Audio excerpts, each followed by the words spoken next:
এখানে আমি দেখতে পাচ্ছি একজন প্রশ্ন করেছেন, ইদানিং কিছু মানুষ মসজিদে সামনের কাতারে জায়নামাজ বিছিয়ে রাখে, পরে এসে মানুষের ঘাড় ডিঙ্গিয়ে সামনে এসে বসে আর কি। এ ধরনের কাজ কি সুন্নাহ সমর্থন করে? চমৎকার প্রশ্ন করেছেন। এ ধরনের কাজ সুন্নাহ সমর্থন করে না। মসজিদে জায়গা দখল করা যায় না, আল্লাহ রাসূল সাল্লাল্লাহু আলাইহি ওয়াসাল্লাম নিষেধ করেছেন। এবং এভাবে ঘাড় ডিঙিয়ে সামনে আসতেও রাসূলুল্লাহ সাল্লাল্লাহু আলাইহি ওয়াসাল্লাম নিষেধ করেছেন। যাদের সামনে বসার ইচ্ছা তারা আগে ভাগে আসবেন এবং আগে ভাগে যেখানে থাকবেন ওখানে বসে থাকবেন, শেষ পর্যন্ত যাবেন, গিয়ে আবার জায়গা দখল করবেন, আবার পরে আসার সময় মানুষকে কষ্ট দিয়ে আসতে হয়, ডিস্টার্ব করে আসতে হয়। এটা সুন্নাহ সমর্থন করে না, আল্লাহ তাআলা আলিম। প্রশ্ন হচ্ছে, করোনা ভাইরাসের কারণে যারা এখনও জামাতে সালাত আদায় করে না, এমনকি জুমার সালাতও মসজিদে আদায় করে না, তাদের কি কোনো গুনাহ হবে? কঠিন প্রশ্ন। তাদের কোনো গুনাহ হবে কিনা আল্লাহই ভালো জানেন। তবে পরিস্থিতি তো সবই স্বাভাবিক হয়ে গেছে, তাই না? এখন আমরা সবই করছি, শুধু মসজিদে কেন আসবো না? সব জায়গায় যাচ্ছি, সবই করছি, শুধু একটা জিনিস চালু হয়নি, শিক্ষা প্রতিষ্ঠান। আর সব তো চলছে, মার্কেট, হাট, বাজার, কর্মক্ষেত্র, সব কিছু চলছে। আমরা তো আলহামদুলিল্লাহ সবাই একসাথে সালাত করছি। আমরা তো জামিয়া সালাফিয়াতে অনেক দিন থেকেই পায়ে পা লাগিয়ে সালাত আদায় করছি। আপনারা মনে হয় সম্প্রতি শুরু করেছেন পায়ে পা লাগানো, তাই না? তো আমার মনে হয় যে এখন আর ওজোর নাই। এখন প্রত্যেকটা মানুষকে মসজিদে আসা উচিত, যাদের আসা সম্ভব, যারা সক্ষম, সুস্থ মানুষ, ওজোর নাই, এরকম মানুষের এখন মসজিদে আসাই উচিত। না আসার ওজোর আমার মনে হয় যে এখন আর বাকি নেই, আল্লাহু আলিম। পূর্ব পশ্চিম দিকে ফিরে পেশাব পায়খানা করা নিষেধ জানি, কিন্তু পূর্ব পশ্চিম দিকে ফিরে থুতু ফেললে কি কোনো গুনাহ হবে? এ ব্যাপারে ইসলামে কোনো সালাতের বাইরে কোনো নির্দেশনা আসেনি। সালাতের ভিতরে যদি থুতু ফেলা লাগে আর আপনি এমন জায়গায় আছেন যেখানে থুতু ফেলা সম্ভব, তাহলে আল্লাহ রাসূল সাল্লাল্লাহু আলাইহি ওয়াসাল্লাম বলেছেন, হয় বাম দিকে ফেলতে হবে, না হয় পায়ের নিচে ফেলতে হবে, কিবলার দিকে ফেলা যাবে না। এটা হলো সালাতের মধ্যে। তো এখন তো আমরা বেশিরভাগ মসজিদ সেই পর্যায়ে নেই যে আমরা থুতু ফেলবো, তো এখন ওটা আমরা টিস্যু পেপার বা অন্য কোনো ব্যবস্থা করতে পারবো। বাকি সালাতের বাইরে থুতু কিবলার দিকে বা পশ্চিম দিকে ফেলা যাবে না বা পূর্ব দিকে ফেলা যাবে না, এরকম কোনো নির্দেশনা ইসলামে নেই। ফেললে কোনো সমস্যা ইনশাল্লাহ নেই, শুধু পেশাব পায়খানার কথাই আছে, সেটা আমরা করব না। থুতু ফেললে ইনশাল্লাহ কোনো সমস্যা হবে না। তবে যদি কারো এরকম নিয়ত থাকে যে আমি থুতু ফেলছি পশ্চিম দিকে, মানে আমি অবমাননা করছি কাবার, নাউযুবিল্লাহি মিন যালিক, তাহলে অবশ্যই গুনাহ হবে এবং বড় গুনাহ হবে। কিন্তু এমনি নর্মালি কেউ ফেললেও ইনশাআল্লাহ কোনো সমস্যা নেই, আল্লাহু আলিম। জি, প্রশ্ন করেছেন এক ভাই যে উনি একটা দোকানে কাজ করেন। তো দোকানে এক ভদ্রলোক ক্রেতা, কাস্টমার, উনি সে কিনে দুবার পেমেন্ট করেছেন, টাকা দুইবার দিয়েছেন। তো টাকা শেষে গিয়ে যেহেতু হিসাব হয়, গুনতে গিয়ে দেখা যাচ্ছে যে টাকা বেশি, তখন বুঝতে পেরেছেন যে অমুক ক্রেতা ডাবল টাকা দিয়েছেন। তো 1 বছর ধরে আমি টাকাটা আলাদা করে রেখেছি, এখনো পর্যন্ত তাকে পাচ্ছি না, এক্ষেত্রে আমি কি করব? প্রথমত আমি আপনাকে অনেক ধন্যবাদ জানাই আপনার আমানতদারিতার কারণে। চমৎকার কাজ করেছেন যে আপনি টাকাটা নিয়ে সাথে সাথে আপনি পারলে ইচ্ছা করলে খেতে পারতেন, তাই না? তো এরকম হওয়া দরকার প্রত্যেকটা মানুষকে, অর্থনৈতিক ব্যাপারে সব লেনদেনের ক্ষেত্রে আমানতদারিতা। সেজন্য আপনাকে ধন্যবাদ জানাই, আল্লাহ আপনাকে জাযায়ে খায়র দান করুন। দ্বিতীয় পয়েন্ট হলো, ইসলামে হারিয়ে যাওয়া বস্তুর ব্যাপারে বিধান আছে, যেটাকে বলা হয় লোকাতা। এই লোকাতার ব্যাপারে ইসলামের বিধান আছে। পড়ে থাকা বস্তু যদি সেরকম হয়, মানে এই ব্যাপারে অনেক বিস্তারিত কথা আছে, আমি অত দূর এখন যেতে পারবো না। তো সেটা 1 বছরের জন্য ঘোষণা দেওয়ার কথা বলা হয়েছে। 1 বছর ধরে ঘোষণা দিতে হবে। তারপর যদি কেউ না আসে, মালিক না পাওয়া যায়, তাহলে সেটা সে কাজে লাগাতে পারে, তবে সেটা তার জিম্মায় থেকে যাবে। যদি কখনো আসে এবং বলে যে আমার ওই জিনিসটা, তখন দিয়ে দিবে। এই হলো লোকা তার বিধান, তো হারানো বস্তু তার বিধান। তো এই ক্ষেত্রে আমরা বলতে পারি, যেহেতু আপনি 1 বছর প্রচার করেছেন, অপেক্ষা করছেন, উনি আসছেন না, তার সাথে যোগাযোগেরও কোনো ব্যবস্থা নেই, এমত অবস্থায় আপনি এই টাকাটা কাজে লাগাতে পারেন। তবে যদি কখনো এসে যান, তখন আপনি আপনার পকেট থেকে সেই টাকাটা দিয়ে দেবেন। আল্লাহু আ'লাম। ফরজ গোসল করার সময় কি প্রথমে ডানে 3 বার, পরে বামে 3 বার পানি দিব, নাকি বরাবর মাথার উপর থেকে পানি দিব যতবার ইচ্ছা? ফরজ গোসলের সময় 2টা পদ্ধতি আছে। একটা হলো পদ্ধতি হয়ে যাবে, আর একটা পদ্ধতি হলো সুন্নতি পদ্ধতি। হয়ে যাবে কোনটা? আপনি গিয়ে ট্যাপ ছেড়ে দিয়ে মাথায় পানি দিয়ে গোসল করলেন, ফুল শরীর, পুরো শরীরটা ধুয়ে ফেললেন, কোথাও শুকনা নেই, চুলের গোড়া সহ সব ধুয়ে ফেললেন, এটা হলো হয়ে যাবে। কিন্তু ভালো পদ্ধতি হলো, সুন্নতি পদ্ধতি হলো যে আগে উযু করে নিতে হবে, যেভাবে আমরা সালাতের জন্য উযু করি। আগে এভাবে পুরো কমপ্লিট উযু করার পরে মাথায় পানি দিবেন প্রথমে, তারপর পুরো শরীরে আস্তে আস্তে দিবেন। এবং এমনকি বলা হয়েছে যে যার চুল বেশি, বিশেষ করে তারা চুলের গোড়াতে যেন পানি পৌঁছে সেই ব্যবস্থাও করবেন, কোথাও যেন শুকনো না থাকে সেই ব্যবস্থা করবেন। এটা হলো সুন্নতি পদ্ধতি। আশা করছি আপনি উত্তরটা পেয়েছেন। আল্লাহু আ'লাম। এরপরে প্রশ্ন করেছেন এক ভাই, একাকী ঘরে সুন্নাত নামাজ পড়ার সময় যখন সালাম ফেরাবো, তখন সালাম কি ফেরেশতাদের দেওয়ার উদ্দেশ্যে ফেরাবো, নাকি আপনি সালাম যখন ফেরাবেন, সেটা মসজিদে হোক, বাসায় হোক, জামাতে হোক, একাকী হোক, আমাদের উদ্দেশ্য থাকবে আমরা সালাত শেষ করছি। কারণ রাসূলুল্লাহ সাল্লাল্লাহু আলাইহি ওয়াসাল্লাম বলেছেন যে সালাতের শুরু হলো তাকবীরে তাহরিমা, আর সালাতের শেষ হলো আত-তাসলিম।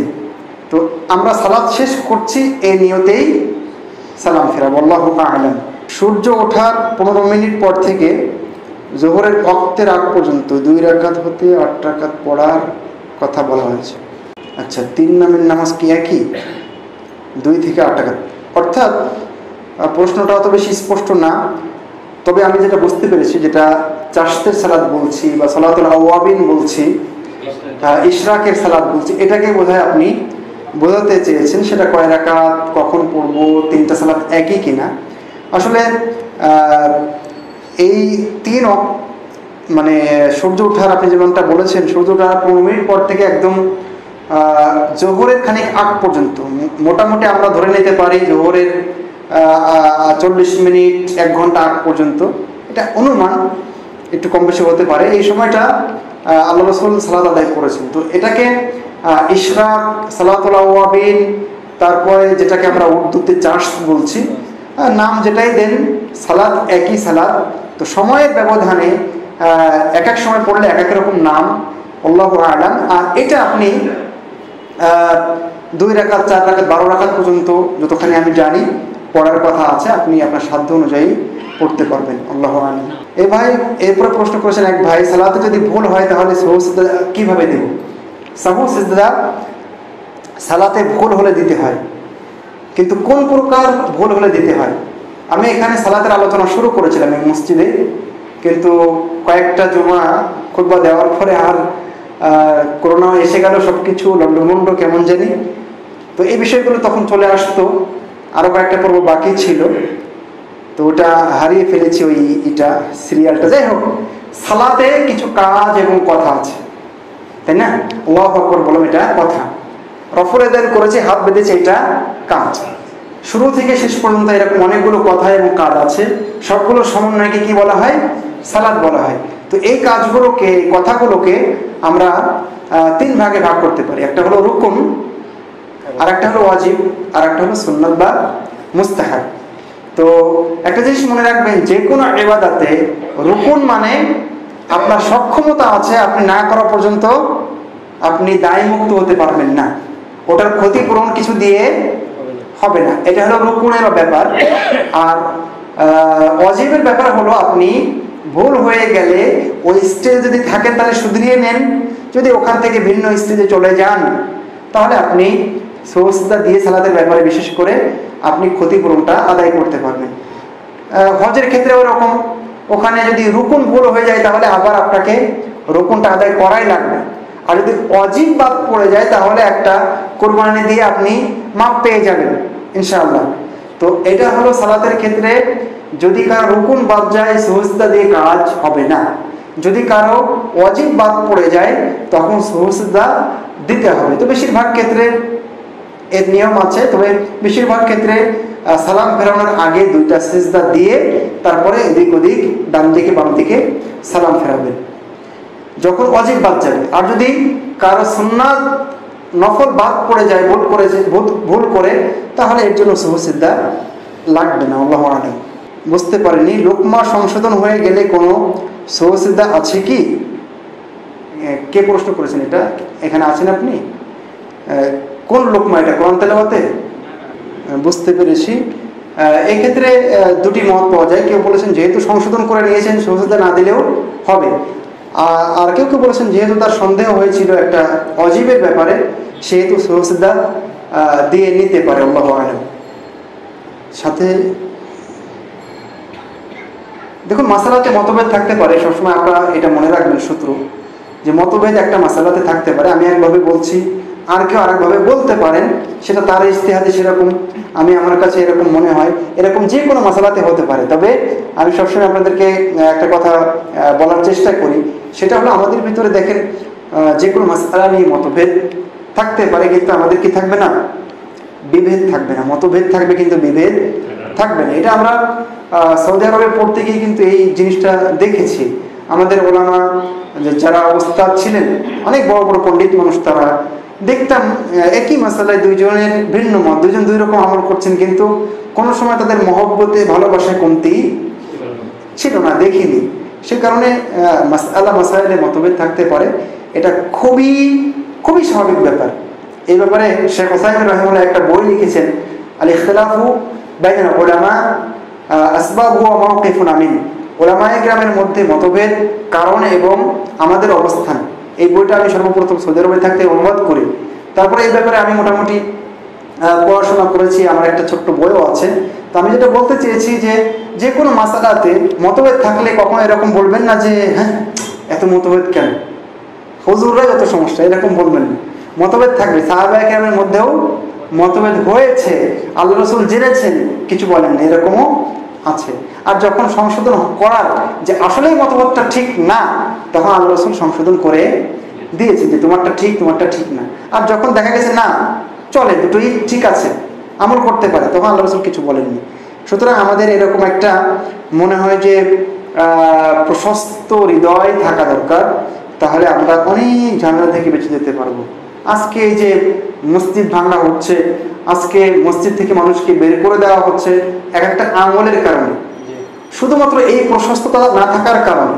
আমরা যে ঘরানার, সেই ঘরানা থেকে সেইভাবে মাসালাগুলোকে এত টাইটলি শক্তভাবে মানুষকে বলছি যে ওখান থেকে বের হওয়ার সুযোগ যেন নেয়, সেই কারণে সমস্যাগুলো। মহানবী আলামিন আমাদেরকে বোঝার তৌফিক দান করুন। আমি সালাত চলাকালীন মাস্ক পরা যাবে কিনা, এটা অনেক পুরাতন প্রশ্ন। করোনা মৌসুম অনেক আগে পার হয়ে গেছে, ওলামায়ে কেরাম কথা বলেছেন, আমার নতুন করে বলার কিছু নেই। তবে আমি এতটুকু বলি যে স্বাভাবিক অবস্থায় মাস্ক পরে সালাত পরা যাবে না। এমনকি মেয়েদেরও পুরো শরীর ঢেকে রাখতে হবে, কিন্তু মুখ খোলা রাখতে হবে, হাত কবজি থেকে এই পর্যন্ত খোলা রাখতে হবে সালাতে, তবে পায়ের পাতা ঢাকতে হবে। মেয়েদের কথা আমি বলছি। তাহলে মেয়েদের যদি মুখ খোলা রেখে সালাত আদায় করতে হয়, তাহলে আপনার আমার কি করতে হবে? আপনাকে আমাকে অবশ্যই মুখ খুলে সালাত আদায় করতে হবে। তবে কি কঠিন পরিস্থিতি যদি হয় যে সমস্যা হতে পারে, খুবই আশঙ্কা সমস্যা হয়, তাহলে সেই ক্ষেত্রে হিসাবটা ভিন্ন, এটা জরুরি অবস্থা। তো আমার মনে হয় করোনার সেই জরুরি অবস্থা আলহামদুলিল্লাহ এখন আমরা নেই, এটাকে আমরা একদমই পান্তাভাতের মতো মনে করছি আলহামদুলিল্লাহ। সালাতের সময়টা অন্তত আমরা মুখ খুলে সালাত আদায় করার চেষ্টা করবো ইনশাআল্লাহ। আর মা বোনদের কথা বলছিলাম, যে তাদেরও মুখ খোলা রাখতে হয়, তবে তারা কিন্তু বেগানা পুরুষের সামনে, গায়ের মাহরামের সামনে যখন সালাত পড়বে তখন মুখটা ঢেকেই পড়বে। যেমন আমরা যখন মসজিদে নববীতে, কাবাতে যাই, ওখানে অনেক বেগানা পুরুষ থাকে, সেখানে কিন্তু তারা মুখ ঢেকেই সালাত আদায় করবে। এমনি যখন বাসায় বা ওদের পরিবেশে সালাত আদায় করবে তখন মুখ খুলেই সালাত আদায় করবে। মুষ্টির উপরে ভর না তালুর উপরে ভর দিয়ে উঠবেন? সেজদা থেকে যখন উঠবেন প্রশ্ন করেছেন এইভাবে না এইভাবে? তালুর উপরে ভর দিয়ে বেশিরভাগ ওঠা যায়, তবে এই ব্যাপারে অত জটিলতা নেই, মাসআলাতে প্রশস্ততা রয়েছে, আল্লাহু আলাম। আমাদের কলোনির মসজিদের মুয়াজ্জিন হবে, মুয়াজ্জিন লিখেছেন উনি রাজার বাগী তথা সাইয়্যিদুল আয়াত শরীফের মুরিদ ও আকীদায় বিশ্বাসী। ইমামের অনুপস্থিতিতে তিনি ইমামতি করান, সেক্ষেত্রে কি আমরা তার পিছনে সালাত আদায় করব নাকি আলাদা জামাত করব? প্রশ্নটা কঠিন, উত্তরটা একটা দিয়ে দিলেই হবে না। আসলে আমরা কার পিছনে ইক্তেদা করতে পারবো আর কার পিছনে করতে পারবো না, এতটুকু আমরা আলোচনা করতে পারি। আমরা নির্দিষ্ট কোনো ব্যক্তিকে নিয়ে কথা বলা পছন্দ আমি ব্যক্তিগতভাবে করি না। দেখুন, একজন মানুষের আকীদার মধ্যে যদি সরাসরি শিরক থাকে, সরাসরি কুফর থাকে, তাহলে তার পিছনে সালাত আদায় করা যাবে না, তার পিছনে ইক্তেদা চলবে না। কিন্তু কুফর নাই, শিরক নাই, তবে তার ভিতরে ফিস্ক, কিছু পাপ আছে, কিছু ভুল ভ্রান্তি আছে, যেটা শিরকের পর্যায়ে না, ঠিক আছে, বা কুফরের পর্যায়ে না, তাহলে তার পিছনে ইক্তেদা করা যায়। যদিও মসজিদ কমিটির উচিত সেই ইমামকে পরিবর্তন করে একজন পরেজগার ইমাম নিয়োগ দেওয়া। আমি এতটুকু এই প্রশ্নের উত্তরে একটা আম কথা বললাম, আল্লাহু তাআলা আলাম। অর্থ বিকৃত হয়ে যাবে কোথায় এটা? হ্যাঁ, ও আলহামদুলিল্লাহ শব্দে। আচ্ছা আচ্ছা, বুঝতে পেরেছি। মানে আলহামদুলিল্লাহ না বলে আপনি বলছেন যে আলহামদুলিল্লাহ, এইভাবে যদি বলি তাহলে অর্থের বিকৃতি ঘটবে কিনা, এটা না প্রশ্ন? জি, এটা আলহামদু আসলে আরবি অক্ষরের একটা কারিশমা হলো উচ্চারণের সমস্যা হলে অর্থ চেঞ্জ হয়ে যায়, পরিবর্তন হয়ে যায়। সে কারণে আমাদের আরবি উচ্চারণগুলো সঠিকভাবে করতে হবে। বিশেষ করে কোরআনের ক্ষেত্রে ছাড় নেই, সূরা ফাতিহা হলে আরও কথাই নেই। সে কারণে কিন্তু মসজিদ কমিটি আপনাদের জন্য বিভিন্ন হালাকার ব্যবস্থা করেন, আপনারা অংশগ্রহণ করবেন, শিখে নেবেন।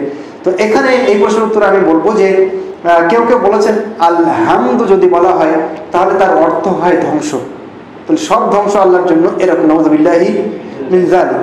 তো সেই ক্ষেত্রে আমরা হিসাব করে উচ্চারণ করার চেষ্টা করব। তবে হ্যাঁ, যদি কেউ পারেন না উচ্চারণ করতে, এখনো শিখেননি, চেষ্টা করছেন, আলহা হয়ে যায়, সেক্ষেত্রে আল্লাহ মাফ করে দেবেন ইনশাআল্লাহ। তাহলে আজকে শেষ করি। আল্লাহ আমাদেরকে কবুল করুন। সুবহানাকাল্লাহুম্মা ওয়া বিহামদিকা আশহাদু আল্লা ইলাহা ইল্লা আনতা আস্তাগফিরুকা ওয়া আতুবু ইলাইক। আসসালামু আলাইকুম ওয়া রাহমাতুল্লাহ।